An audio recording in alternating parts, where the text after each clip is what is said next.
Hello students. तो आज का जो टॉपिक है वो पार्टिसिपल ही है।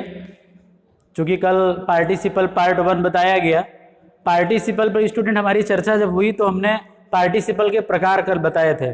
Present participle, past participle, perfect participle. फिर आपको ये बताया गया प्रेजेंट पार्टिसिपल कैसे बनता है। तो जो प्रेजेंट पार्टिसिपल होता है हमारा, वो आपने बताया था कि वर्ब की फर्स्ट फॉर्म में आईएनजी लगाते हैं, अर्थात वर्ब की जो आईएनजी फॉर्म है वो प्रेजेंट पार्टिसिपल होती है। क्यों भाई? वर्ब की आईएनजी फॉर्म प्रेजेंट पार्टिसिपल है। जो पास्ट पार्टिसिपल होता है, जो पास्ट पार्टिसिपल है स्टूडेंट, ये वर्ब की थर्ड फॉर्म होती है। कौन सी होती है? वर्ब P3 वर्ब की थर्ड फॉर्म होती है। तीसरा आपको इसका जो प्रकार बताया गया वो बताया गया था परफेक्ट पार्टिसिपल होता है। और जो परफेक्ट पार्टिसिपल होता है उसमें हैविंग और प्लस वर्ब की थर्ड फॉर्म होती है। हालांकि ये कल इस पर डिटेल में हमारी चर्चा हुई थी, आज मैंने फिर भी लिख दिया इसको कि जो प्रेजेंट पार्टिसिपल वर्ब की आईएनजी फॉर्म है, पास्ट पार्टिसिपल वर्ब की थर्ड फॉर्म है, परफेक्ट पार्टिसिपल है हैविंग प्लस वर्ब की थर्ड फॉर्म है। और पिछले वीडियो में ये भी बताया गया कि जो पार्टिसिपल है वो वर्ब प्लस एडजेक्टिव है, अर्थात वर्बल फ्रेज का काम करता है, क्रियात्मक वर्बल एडजेक्टिव कार्य करता है, क्रियात्मक विशेषण होता है वो। अब इस पे जो प्रेजेंट पार्टिसिपल हमारा है जिसमें हम लोग आईएनजी लगाते हैं, तो कल हमने इसकी पार्टिसिपल की पूरे की रिकग्निशन बताई थी कि अगर हिंदी वाक्य होंगे, चूँकि ट्रांसलेशन आप सीख रहे हैं, मैं कोई सिंटैक्स अभी नहीं पढ़ा रहा हूँ, तो उसमें बताया गया कि जो हिंदी वाक्य होंगे उसमें जो वर्ब आई होगी तो पार्टिसिपल जो भी वर्ब होगी उसके लास्ट में कर करके हुआ हुए जैसे शब्द आए होंगे। जब ये शब्द मिल जाएंगे तो स्टूडेंट हमें ये पता चल जाएगा कि सेंटेंस में प्रेजेंट पार्टिसिपल लागू है। अब पार्टिसिपल कौन लागू है, इसके लिए हमने बताया था कि प्रेजेंट पार्टिसिपल स्टूडेंट तब लगाया जाएगा जब दोनों कार्यों के बीच समय का अंतर नाम मात्र होगा। सुन लें जरा, आज डिफाइन कर देंगे पूरे। प्रेजेंट पार्टिसिपल तब लागू होता है जब दोनों कार्यों के बीच, यानी एक तो क्रिया ये होगी, दूसरी एक क्रिया ये होगी, ठीक है। तो एक उस पर तो फाइनाइट वर्ब होगी, एक नॉन फाइनाइट में चूंकि पार्टिसिपल होगा आपका, लेकिन चूंकि वर्ब से बना है तो कार्य तो कर रहा होगा वो। तो इन दोनों के बीच जो टाइमिंग होगी, इनफैक्ट अगर जीरो मान लेते हैं हम, हालांकि जीरो की स्थिति हो भी सकती है और नहीं भी हो सकती है क्योंकि नाम मात्र की स्थिति है। अगर इन दोनों क्रियाओं के बीच समय का नाम अंतर जो अगर नाम मात्र है तो हम लोग प्रेजेंट पार्टिसिपल लगा देंगे। ये जो प्रेजेंट पार्टिसिपल है वही काम परफेक्ट पार्टिसिपल का है। परफेक्ट पार्टिसिपल में क्या है, अगर ये दोनों क्रियाएं हो रही हैं तो यहाँ पे होता क्या है कि यहाँ जो समय है, वो टाइम है, वो बढ़ जाता है, यानी समय बढ़ जाता है। समय बढ़ जाने का मतलब कि इन दोनों क्रियाओं के बीच ये होता है कि जब एक क्रिया डन हो जाती है, जब एक क्रिया पूरी तरह से डन होती है, तब दूसरी क्रिया स्टार्ट होती है। यानी एक क्रिया जब पूरी तरह से कंप्लीट हो जाएगी तब दूसरी वर्ब शुरू होगी। यहाँ की जो सिचुएशन स्टूडेंट होती है वो एज सून एज वाली होती है, जैसे उसने मुझे देखा वैसे ही वो भागा। यानी इस तरह के अगर सेंटेंस में पहचान नहीं लगी होगी, लेकिन अगर लगाएंगे तो लग जाएगी। यानी कंडीशन इसी तरह की लागू होती है प्रेजेंट पार्टिसिपल में। कल हमने इस पे सेंटेंस भी आपको बताए थे प्रेजेंट पार्टिसिपल पर, और हमने यही बताया था कि बनेंगे कैसे। जैसे हमने प्रेजेंट पार्टिसिपल का एक सेंटेंस अगर ले लेंगे कि जैसे लिख दें, वह शेर को देखकर भाग गया। एग्जाम्पल दे रहे हैं प्रेजेंट पार्टिसिपल का, वह शेर को देख कर भाग गया। ट्रांसलेशन बता रहे हैं, जिसमें टेंस होगा उसी में हमारा सेंटेंस बन जाएगा, उससे कोई लेना देना हमारा नहीं। शेर को देख कर, अब देखो देखना में कर लगा है ना, सेंटेंस हमारा बेटा यहीं से स्टार्ट हो जाएगा, करके वाली क्रिया से। इसी पे आईएनजी जोड़ देंगे तो क्या हो जाएगा, सीइंग द लायन, क्या लिख गया, सीइंग द लायन कॉमा वह भाग गया, ही रैन अवे। सेंटेंस बन गया। इसमें प्रेजेंट पार्टिसिपल था, इसका मतलब यह था कि जैसे उसने देखा होगा वैसे ही वो भागा होगा, तो समय अंतराल तो फिर नाम मात्र रहा ना। यही तो बताया जा रहा है कि प्रेजेंट पार्टिसिपल में दोनों जो क्रियाएं हुई होंगी, जो दो कार्य हुए होंगे, वहां पे जो समय का जो अंतर होगा वो नाम मात्र अंतर होगा। परफेक्ट में क्या है, बढ़ गया होगा अंतर। एक काम पूरी तरह से हो चुका होगा, उसके बाद दूसरा काम स्टार्ट हुआ होगा, आई मीन टाइम इंटरवल बढ़ गया होगा स्टूडेंट, तब हम लोग परफेक्ट पार्टिसिपल लगाते हैं। एक और प्रेजेंट पार्टिसिपल का एग्जाम्पल और दिखा दें आपको। जैसे हमने सेंटेंस लिया, मैदान में टहलते हुए मैंने कुछ जानवर देखे। सेंटेंस है, मैदान में टहलते हुए मैंने कुछ जानवर देखे। अगर इसका अनुवाद स्टूडेंट करते हैं तो लिखा क्या जाता, walking in the field, walking in the field I saw some animals. Sentence बन गया। इसका मतलब ये था कि जो यहां टहलने का जो काम कर रहा था वो कौन कर रहा था, आई कर रहा था स्टूडेंट। तभी यहां पर सेंटेंस हमारा वॉकिंग से स्टार्ट है। इसीलिए हमने समझाने के लिए आपको दूसरा भी सेंटेंस लिया है, मैंने कुछ जानवरों को मैदान में टहलते हुए देखा।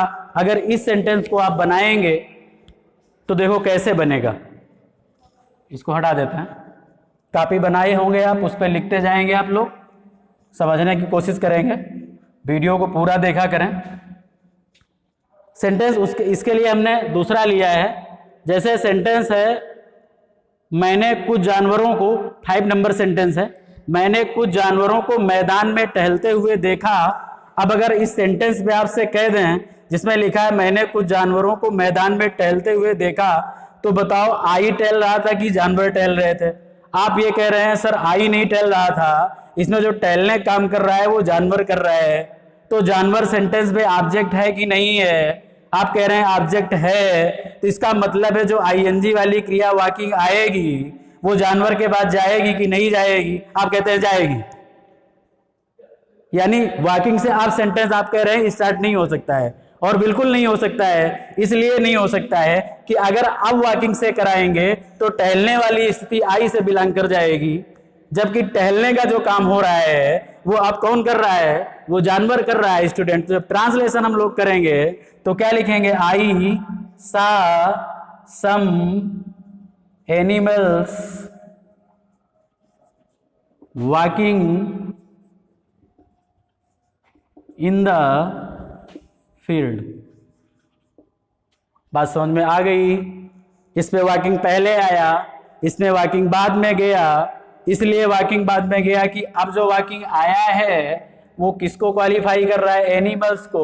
ये बता रहा है कि जो टहलने काम हो रहा था किसके द्वारा किया जा रहा है? एनिमल्स के द्वारा हो रहा है। इसमें जो ये सेंटेंस लिखा है, इसमें जो वॉकिंग इन द फील्ड लिखा है, ये बता रहा है कि जो टहलने काम हो रहा है वो एनिमल्स के द्वारा नहीं हो रहा है। किसके द्वारा हो रहा है? आई के द्वारा हो रहा है। क्लियर होगी? उसी में सेंटेंस जब इस टाइप का तो हो गया, ये 2 टाइप हमने बता दिए। क्योंकि ट्रांसलेशन है तो ट्रांसलेशन में कई बार ये इस टाइप का सेंटेंस आ जाता है, वाला वाली लग करके लगा होता है। जैसे लिखा, भौंकने वाले कुत्ते यदा कदा ही काटते हैं।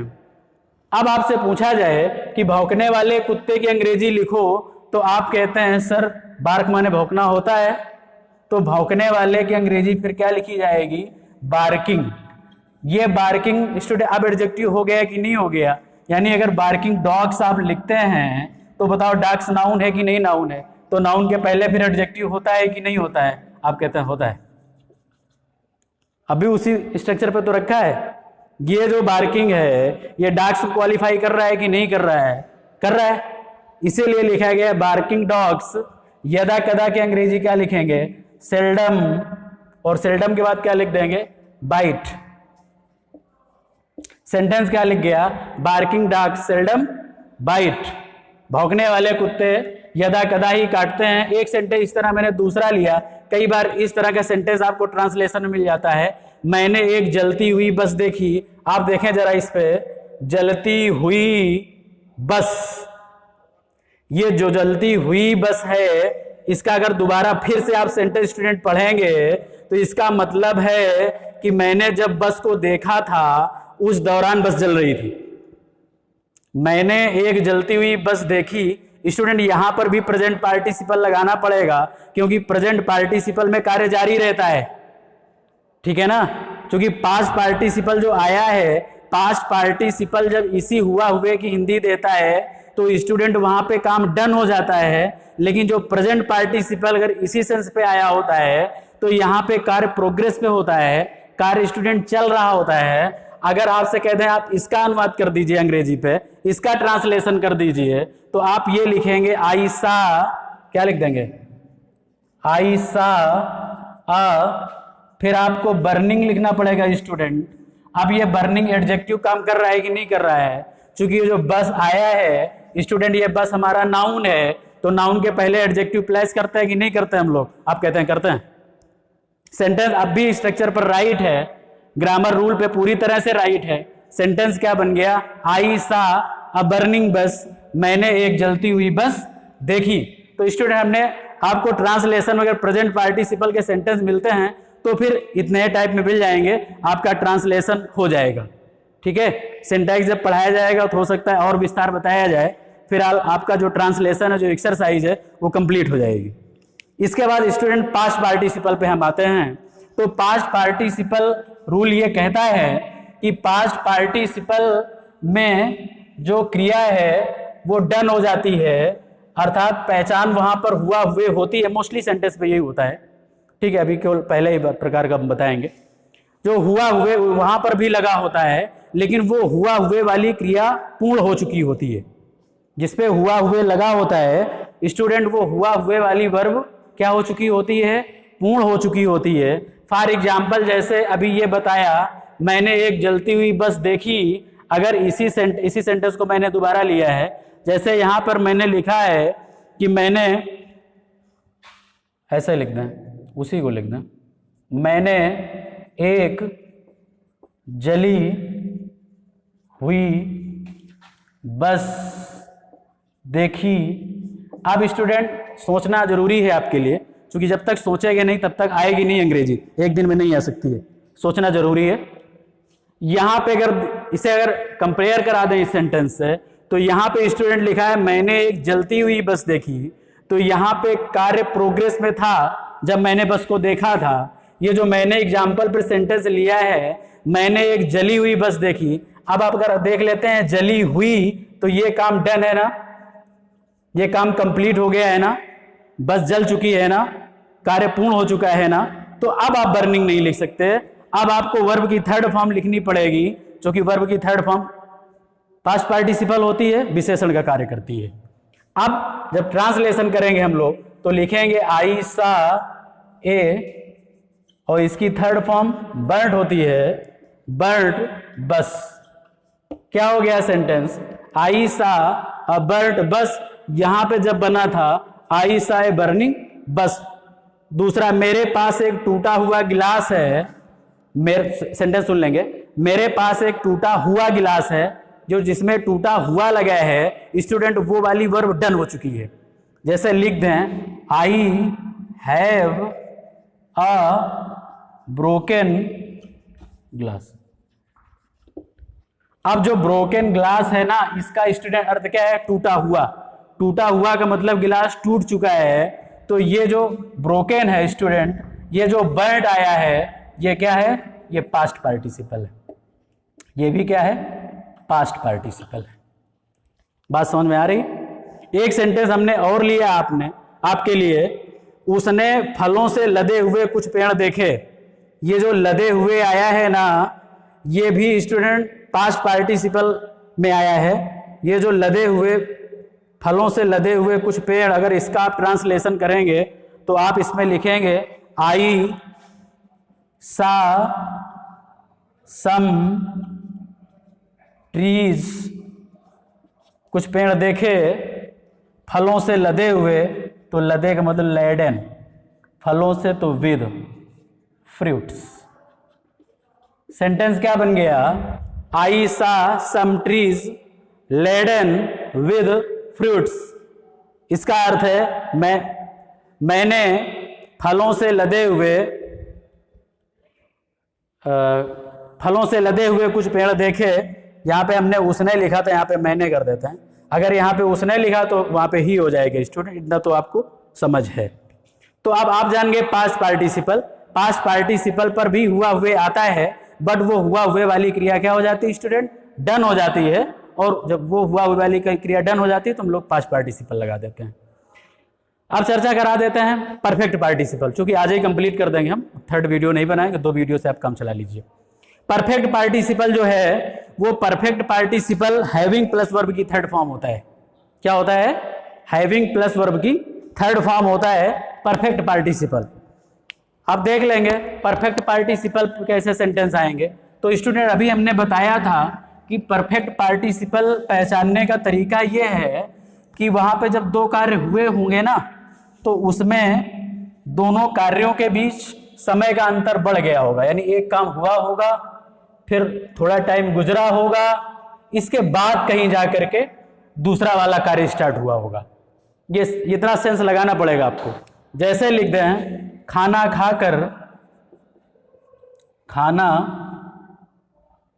खाकर मैं कॉलेज गया। अब देख लेते हैं सेंटेंस। ये जो बता रहे हैं परफेक्ट पार्टिसिपल बता रहे हैं स्टूडेंट, क्या बता रहे हैं, परफेक्ट पार्टिसिपल।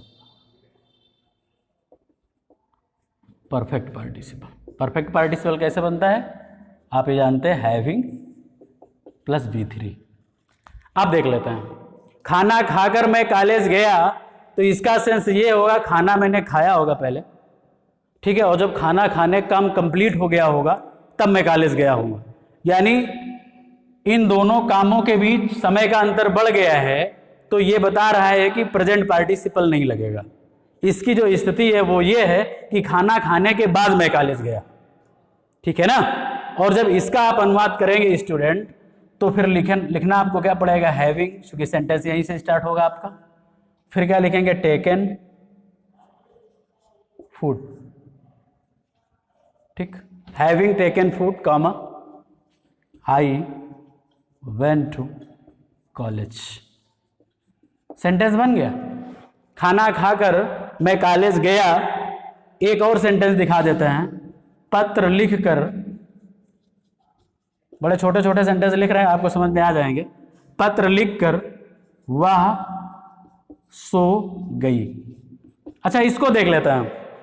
अच्छा पत्र लिखा पहले उसने, फिर सोई है, तो सोई तब होगी जब पत्र लिखने का काम कंप्लीट हो गया होगा ना, पत्र पूरा लिख गया होगा ना, तब जाके सोई होगी। यानी इन दोनों कार्यों के जो कार्य हुए लिखना और सोने वाला, इनके बीच टाइम गैप रहा है। एक काम कंप्लीट हुआ है पूरी तरह से, तब जाकर के दूसरा काम स्टार्ट हुआ है। तो स्टूडेंट यहाँ मतलब ये था कि पत्र लिखने के बाद वो सोई, है ना, यही तो सेंस है। तो जब इसको हम बनाएंगे स्टूडेंट तो सेंटेंस हमारा हैविंग से स्टार्ट होगा और लिखेंगे हैविंग रिटन अ लेटर, ठीक है, कामा सी सेलेक्ट। अब एक विषय ये आया कि आप ये कह सकते हैं आपने भी हैविंग बीन वाला सेंटेंस नहीं बताया, हैविंग बीन वाला अच्छा बता देते हैं। जैसे डायरेक्ट सेंटेंस लिखे दे रहे हैं, अगर ये सेंटेंस लिख दें ऐसे, having been beaten by me comma he fainted. अब सीधे सेंटेंस लिखा है हमने, ये फर्स्ट सेंटेंस, ये सेकेंड और ये थर्ड, ये पैसिव फॉर्म में मैंने लिखा है। Having been taken by me, sorry having been beaten by me he fainted. इसका मतलब ये है कि मेरे द्वारा पीटे जाने पर, मेरे द्वारा पीटे जाने पर वह बेहोश हो गया, फेंटेड हो गया। तो हैविंग बीन के साथ ये वर्ब की थर्ड फॉर्म आई, इसके बाद ही फेंटेड आया। अगर आपसे बता दें कि ये क्या, ये जो हैविंग बीन आया स्टूडेंट, अब भी इस ही का संबंध इस पूर्व से रहा है। यानी अगर सेंटेंस आप लगाना चाहते हैं, इसकी पूर्व की स्थिति थी ना सेंटेंस की, इस पूर्व की स्थिति में सेंटेंस एनालिसिस करेंगे तो यहाँ पे ही लगा आपको मिलेगा। यानी अब भी पूरा वही रूल काम कर रहा है ग्रामर का, कि यहाँ पे जो पूर्व में रहा है वो ही आया है, तभी सेंटेंस हमारा हैविंग बीन से स्टार्ट हो पाया है, अदरवाइज ऐसी स्थिति ना हो पाती। ठीक है, तो आपको समझ में आ गया होगा कि हैविंग बीन कैसे लगेगा जब सेंटेंस हमारा पैसिव वॉइस होगा। ठीक है, तब हम लोग हैविंग बीन से सेंटेंस को स्टार्ट करेंगे और सेंटेंस को बना लेंगे। तो आज हमने आपको प्रेजेंट पार्टिसिपल बता दिया, पास्ट पार्टिसिपल भी बताया, उसका मैंने परफेक्ट पार्टिसिपल भी बताया, कई एग्जाम्पल भी मैंने बताया वहाँ पे। तो जो किताब आपकी चल रही है उसमें एक्सरसाइज आई है, वहाँ पे 15-16 जो भी सेंटेंसेस होंगे आप उसको फेयर कॉपी में कर लेंगे। ठीक है, तो आज के लिए काम इतना ही रहेगा।